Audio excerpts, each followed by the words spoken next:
Alors il y a effectivement deux indicateurs qui sont devenus extrêmement prééminents dans nos représentations de la richesse et du progrès. D'un côté le PIB pour la richesse et la croissance économique pour le progrès. Et ces indicateurs hégémoniques sont soumis à un certain nombre de critiques. Et je pense qu'on peut les identifier ces critiques autour de trois thématiques différentes. La première, c'est une critique qu'on appelle parfois une critique interne, mais qui est très importante, et qui consiste à rappeler que la croissance économique est l'évolution du PIB en volume.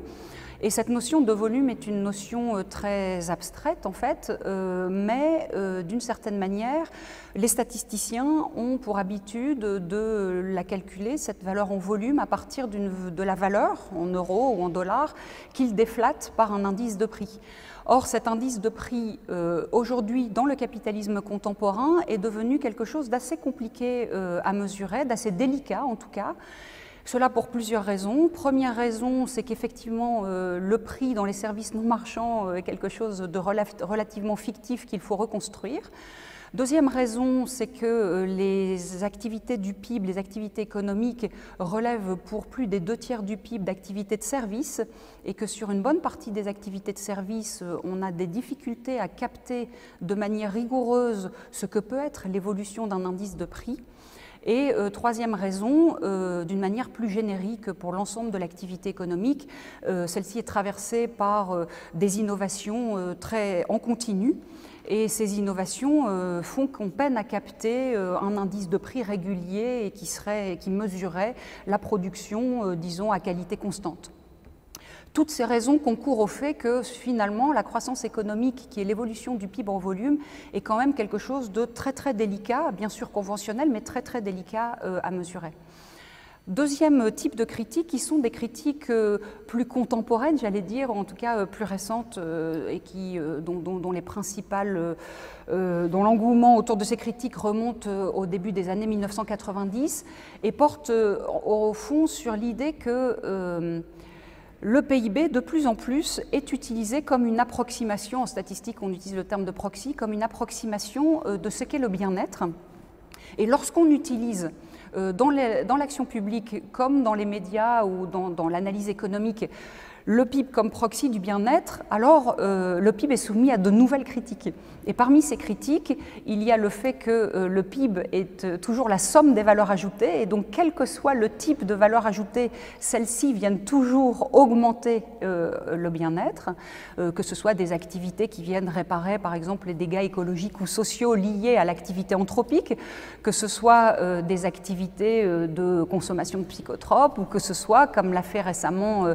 le Royaume-Uni en intégrant l'activité illégale, en augmentant les activités illégales de consommation-production de drogue ou de prostitution.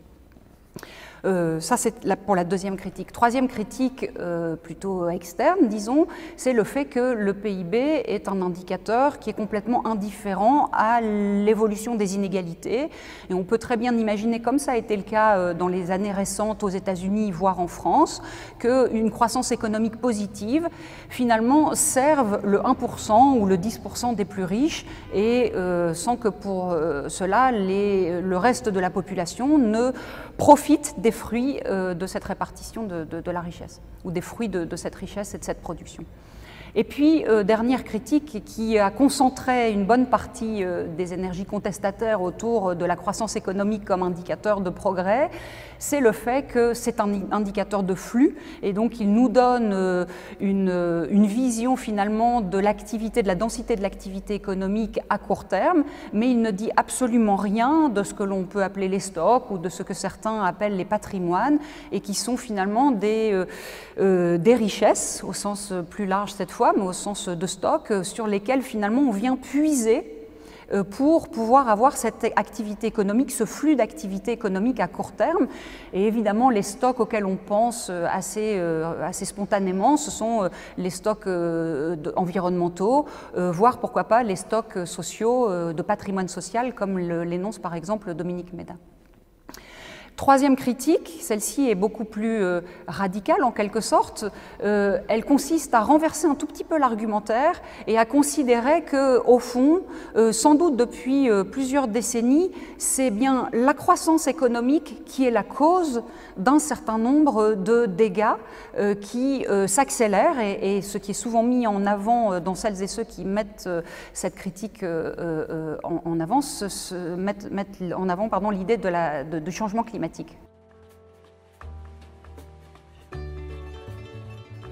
Alors la place des inégalités économiques et sociales est tout à fait essentielle dans ces indicateurs alternatifs et devrait l'être ou doit l'être, et d'ailleurs l'est à vrai dire, pour plusieurs raisons. La première raison, elle est un peu instrumentale, mais après tout les économistes la mettent souvent en avant, donc je la reprends à mon compte, c'est que au fond, une société dans laquelle il y a de nombreuses inégalités engendre un certain nombre de coûts pour la société. Des coûts en matière de crime, des coûts en matière d'insécurité, des coûts en matière de frustration psychologique aussi, du fait qu'on n'a jamais accès à ceux qui ont plus. Donc ça, c'est un premier point, mais c'est une raison assez instrumentale. On pourrait ajouter d'autres raisons qui sont extrêmement liées à la question finalement de la soutenabilité, qui sont des questions qu'a par exemple très bien étudiées Éloi Laurent ou même Jean Gadret, et qui insistent sur le fait qu'il y a des liens extrêmement étroits entre les inégalités économiques et sociales et la question écologique. C'est lié au fait que les populations finalement les plus pauvres pâtissent davantage de la question écologique et des grandes catastrophes écologiques qui déjà se produisent sous nos yeux ou à venir, soit parce que ce sont elles qui en font les frais les premières, soit que la question écologique va nécessiter une augmentation des prix dans un certain nombre de domaines de la vie économique et qu'elles n'auront pas accès finalement à des biens plus durables si les inégalités économiques sont aggravées. Donc c'est une question essentielle. Évidemment. Maintenant, la question est comment mesure-t-on ces inégalités et comment ces inégalités sont intégrées dans un certain nombre de tableaux de bord. Les indicateurs qui sont généralement retenus sont des indicateurs, et que retient par exemple l'Union européenne, sont des indicateurs soit d'inégalité de salaire, soit d'inégalité de revenus, et très peu finalement d'inégalité de patrimoine, ce que par exemple réclame Thomas Piketty dans ses travaux déjà depuis une dizaine d'années. Et évidemment, selon que l'on braque le projecteur sur les inégalités de salaire, de revenus disponibles bruts ou de patrimoine, on ne raconte pas du tout la même histoire. Premier point. Deuxième point, évidemment, selon que l'on retient les deux extrêmes de la population pour les comparer l'une à l'autre, ou selon que l'on retienne des éléments un peu médians, on ne va pas non plus raconter la même histoire sur les inégalités. Et ça peut avoir parfois des incidences extrêmement importantes selon le choix de tel ou tel indicateur, y compris en matière d'évolution de ces inégalités, et donc on ne racontera pas la même histoire en matière de performance sociale autour des inégalités. Il y a d'autres manières encore de mesurer ces inégalités qui consistent à considérer que le revenu est insuffisant pour épuiser l'ensemble des questions qui relèvent des inégalités. Et c'est ainsi qu'on a vu se développer de très nombreux indicateurs d'inégalité sociale depuis une vingtaine d'années dans la littérature ou dans le débat public, promus à la fois par des organisations internationales ou par des associations ou évidemment par des académiques. Et parmi ces indicateurs, il y en a un qui me plaît particulièrement, c'est le baromètre des inégalités et de la pauvreté, qu'on appelle aussi parfois BIP 40, et qui a de cela de saisissant que si l'on met deux courbes, l'une en regard de l'autre, de l'évolution du baromètre des inégalités de la pauvreté, qui est un indicateur multidimensionnel des inégalités et des pauvretés sur les territoires français, et quand on le met au regard d'un indice type D9 sur D1, interdécile, des salaires ou des revenus, dans un cas, le baromètre progresse de manière incessante des inégalités de la pauvreté, tandis que l'indice interdécile a plutôt tendance à se réduire au cours du temps. Donc on voit bien le contraste, non pas sur le fait que l'un serait plus vrai que l'autre, mais que, et ça c'est pour moi un point fondamental, tous les indicateurs macro-socio-économiques sont toujours des conventions sociopolitiques. Et donc le choix que vous faites de porter le regard plutôt sur les salaires, plutôt sur les revenus, plutôt avec ou sans protection sociale, plutôt sur le patrimoine,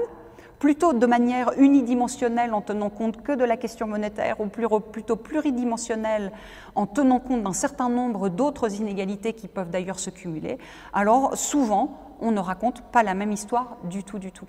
Le choix qui a été fait par le CESE et France Stratégie, à ce stade en tout cas, j'espère que le gouvernement ira jusqu'au bout de cette décision un peu collective, c'est de retenir finalement en regard le salaire moyen des 10% les plus riches rapporté au salaire moyen, ou pardon, au revenu moyen des 10% les plus riches rapporté au revenu moyen des 10% les plus pauvres, qui me semble être un indicateur